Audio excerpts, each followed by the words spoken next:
The sad last letter from Sam Elliott to his fans has just come out and no one can say anything about it. Known for being quiet, this Hollywood star's strength and well-known parts have stayed out at the center of attention for years until now. This letter doesn't just have it makes you feel so strongly that even Laura Ingraham said it was deeply haunting. Reporters say it's during a live show. Fans are still in shock over how sad it is from its sudden release. This is a standard celebrity story. Real and honest, and once you hear what Sam E.B. White wrote, you'll understand why the world is having a hard time with It's the Man with the Mustache. Sam Elliott didn't need much to leave a first impression. One look, one line, you knew that sentence had gravel on it.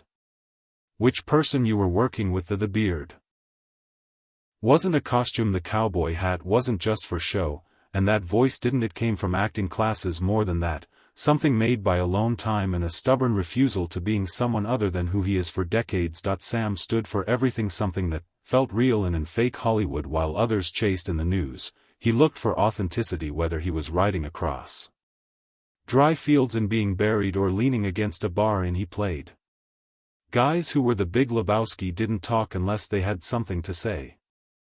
Important to say, that's what made his The Quiet is so loud these days. Fans to notice how quiet Sam Elliott wasn't. He was still there, but not at all was going away. There were no new jobs or interviews for red carpet events. It wasn't like to make noise, but it didn't make even less like him to just disappear without a trace. Others said they thought it was because of age, about their health, but no one knew, for as usual, Sam wasn't sure, giving reasons.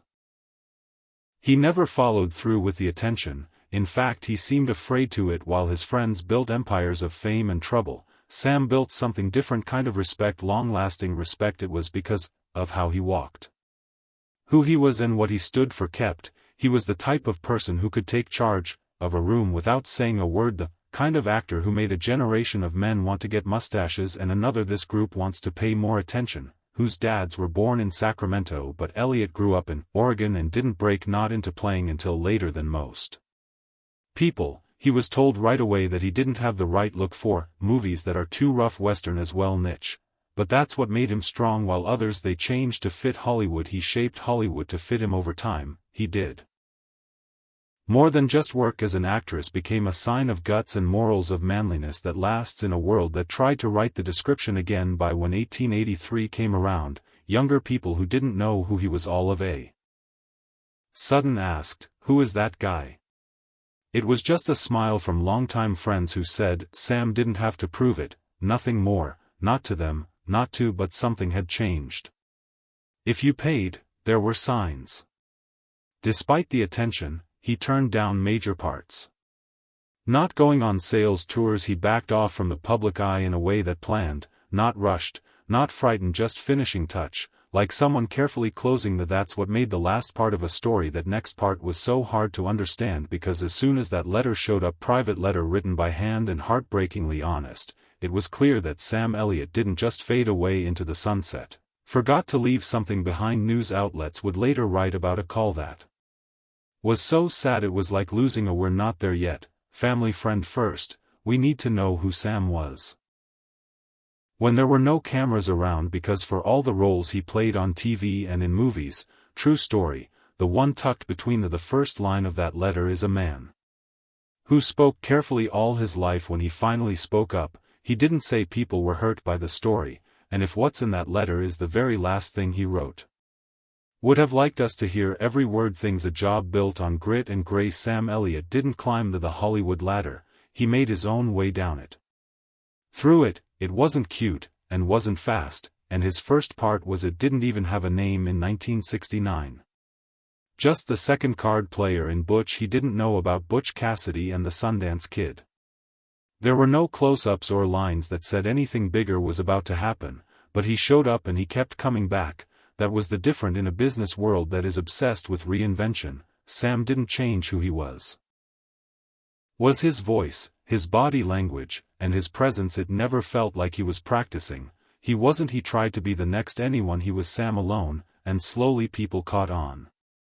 It became clear to producers that if you should have someone who could say everything, there was silence when you called him. If you need someone to sound out 10 words, you called him like gospel truth, and if you needed someone to hold things together.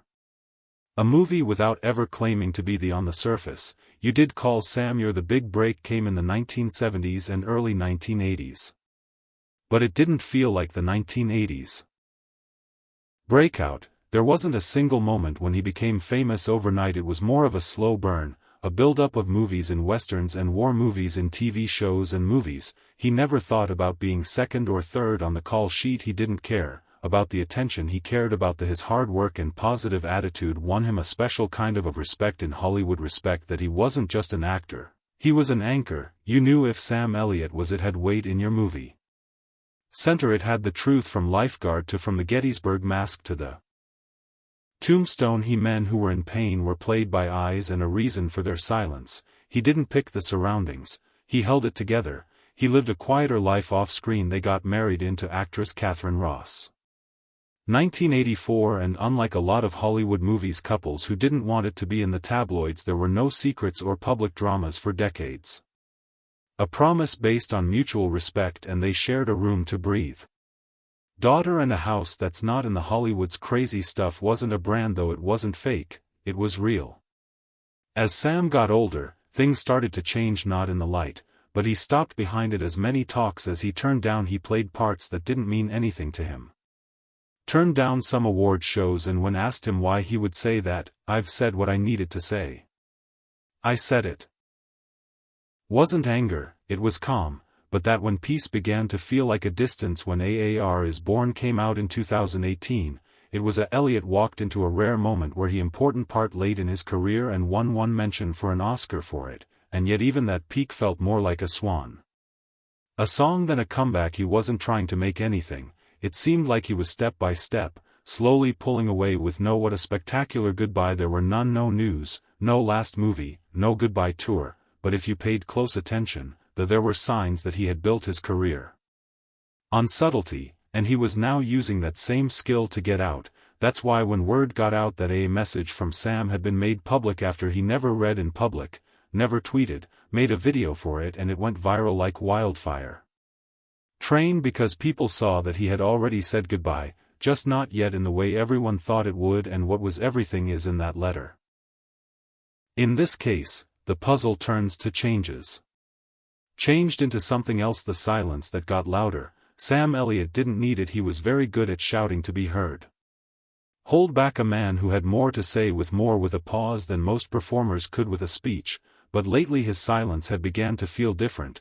Not on purpose but far away, the kind of quiet that people look around and think, it looks like something is wrong, and people who had spent decades following his trip that it started to feel impossible to don't think about the last few years. Been a celebration after he won the Oscar, chosen for a role in AAR Is Born and in 1883, he gave an emotional powerhouse show. A lot of people called it a late the job, not that he'd ever hear of it, forgot about it and never chased the shine. It came to him when it important, and he always took care of it on his own. On his own terms, but after 1883 he disappeared. Out of sight, not in a big or loud way, only gone at first. No one was shocked. Sam had never been a public person. Most likely to be on a quiet ranch in Oregon more than a Hollywood dinner. He didn't go to tweets, he didn't post any pictures, and he hadn't given any personal information. But even for someone who is so hard to find, he missed different events because he wasn't there. Was supposed to quietly take off his name. Requests for interviews were turned down without comment. Friends in the business started giving answers that were not clear when asked about him. No one said anything was wrong, but not said anything, and that's when fans began putting the puzzle together. It felt more like a escape, like a slow, planned exit. He wasn't advertising his new work, having his voice used in ads, and for someone whose voice used to be one of the most well-known in the United States, that there was dead silence. Rumors spread. Some health worries that came up, others thought he was finally having fun. Retirement, some people thought he was just all of the Hollywood talks are over now. How fame works, and if that were in this case, who could blame him? More than 50 years in the business, if anyone had gained the right to leave, it was Sam without a news release, but fans were still not happy with something. Started to look over old talks again, look at words with a new lens, things he talked about, how time ages people at the rate of all of a sudden. They felt heavy and like hints more than casual thoughts. On one conversation from a few years ago came up again where he said, at some point, you have to stop, you're looking for the next thing and you think about what you're leaving behind. It looked like an intellectual thought. It felt eerily shown that the scariest part wasn't what he didn't say, was what he did say. Notifying no changes, no statements, no telling them it wasn't like other stars. But then there's Sam Elliott, wasn't like other famous people. And as the silence went on for a long time, I felt like I had a choice and began to I feel like a word that no one had quite well. Not yet, but then in silence, something came to the surface. Private, something that was never meant to be. The people and the cameras or mics, people who saw it and were close to it said the same thing. But now it's different. Everything they didn't say what they, which meant they didn't say what it was, but everyone agreed on one thing. Came from the heart and was doing damage to the letter. It began in silence. A few journalists got a private tip an unsigned letter had been found. Sam wrote a moving letter by hand. Elliott, at first there was doubt. Many people thought it was a fake or a strange try to get attention by using the name of a man who had always kept his honor, but as more information came out, his handwriting made the worries go away. The language was clearly his, and the weight of the words without a doubt his. The media, some people thought it was too personal to, some people said it was meant to be published, seeing that the letter's tone wasn't private. Confession and a quiet goodbye. After private debates and checks by the law, a few sources moved slowly forward. Please forgive the soft titles, but terrible Sam Elliott sad. His last letter to his fans came out on just the words hurt like a punch in the gut, and after that came the reporters' responses. This is true, the person who read the letter said. So sad, it doesn't even seem real. Having a hard time getting through it. One, the host of a late-night show, stopped mid-sentence, looked away from the camera and said in a low voice, I can't finish this. Because the message wasn't well written or ready, but it wasn't a press statement. Wasn't written for PR or memory. It's weak, raw, and terribly human in it. Sam thought about his life, but not in words. Not of career high points or awards, but in as few words as possible. He wrote the parts that made him who he is now, friends who stuck with him over the years that went by faster than he thought it would. He stated that he had been moving less quickly.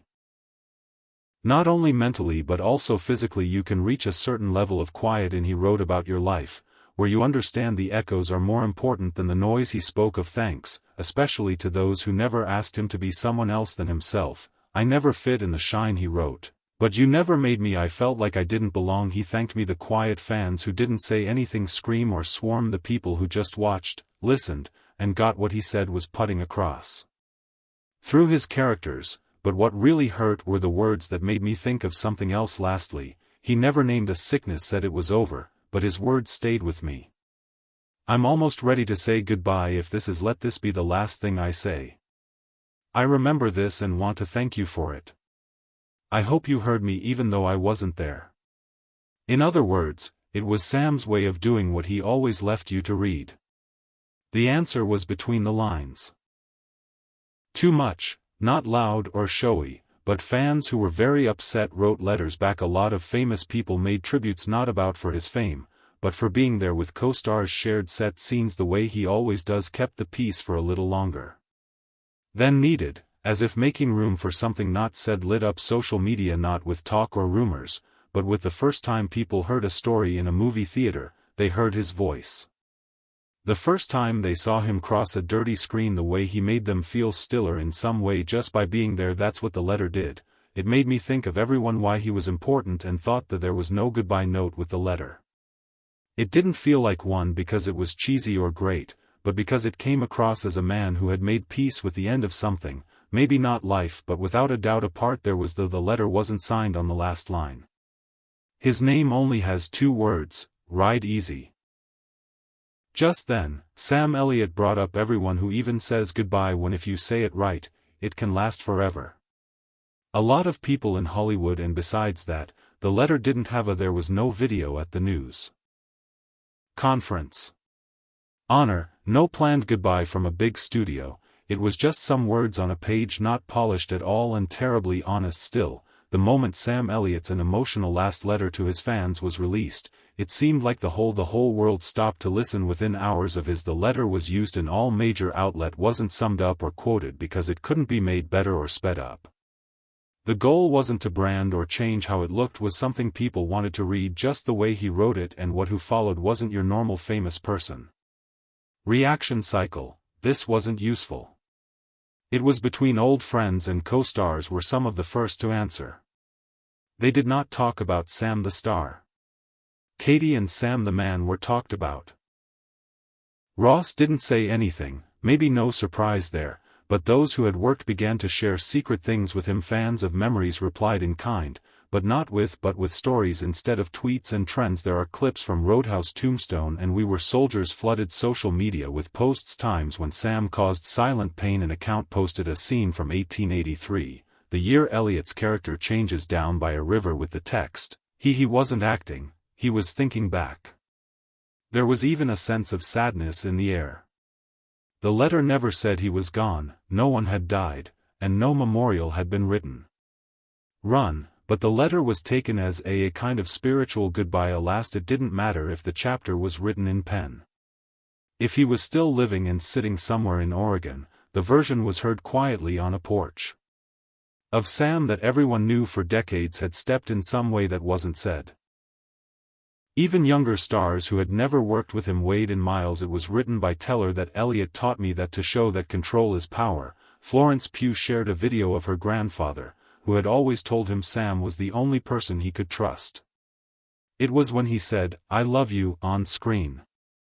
That amount of connection between generations, the personal closeness that made the reaction was so huge. But what made this moment stand out was how it more than just Hollywood military veterans who worked as cowboys teach building, people who work as truck drivers put up pictures of themselves with Sam's. There were movies on in the background. Wore cowboy hats and smoked cigars. Just sat there in silence writing their picture frames with the words, "Ride easy." Usually, shows are full of news parts that gave people time to think about Sam's power. One host said, "He didn't just be the men we looked up to, he told us of men we lost," said someone else. How it looks when someone leaves with grace on his terms, calls for a national honor, or even an Oscar-themed part, but those people close to Sam gave hints that he wouldn't. Desire that he already said what he needed to say, a friend said Reuters, and Sam meant what he said. What's strange is that no one quite was sure of what to do next. There was no "you'll soon," only have the sound of that letter, and what everyone knew, that we had been given a look, something very personal that Sam Elliott didn't have to share, but he did. Anyway, and there was something quiet changed everywhere, not just in Hollywood of us, because saying goodbye didn't happen this time. It didn't come with a flash, it came in a whisper. That made it louder than anything else, a goodbye that wasn't about fame. During the days after the letters let out, something unusual happened. The noise died down, and there was no media panic. Last-minute movie news, no programs that are only interested in instead, make the most of the moment. There was being still something Sam Elliott would do. Liked something that made you feel he was right. He never wanted to be bigger than in real life. He never played roles that even when he was in front of the crowd and in the middle of a screen, he did it with a pride that put them in the news feel like an extra. So it was fitting that his last words were written in ink, pain, and clarity. Didn't look for they wanted to bond and get attention. People didn't make that, they just did it. They felt it when they read the letter. I didn't repeat it to get likes or attention. It was used because it meant for them, it touched something inside. Into the quiet sadness that a lot of people carry. We never said goodbye to in silence allows Sam to say what he did with that. He always did his best, and he made us stop. Think about it, there was no follow-up. His team hasn't taken back anything. For more information, see Walking Anything Back. Whether he meant for it to be or not, the letter stood on its own, public or not. It wasn't really the end, it was more of a beginning. At that point, things began to change. A man whose reputation was built on grit and grace chose to say the last word down himself, and it wasn't a word. Intense, not sad, just steady the how a cowboy gets off his horse after a long ride, how a man leaves a room he never slammed the door like he always did. A way to not say what you want to say, that's part of the magic. And now that letter behind him and the sound of the world with what he said, Sam Elliott may very well watch it all happen from a quiet place at a porch, a path, or even just a room where the windows are open and the wind blows, brings back the sound of his voice through time. No matter what comes next, if anything comes at all, one thing is sure, that the beard will drown out the voice. It might be quiet, but the energy, that a clear force that will never leave. Sam, take it easy. We heard you.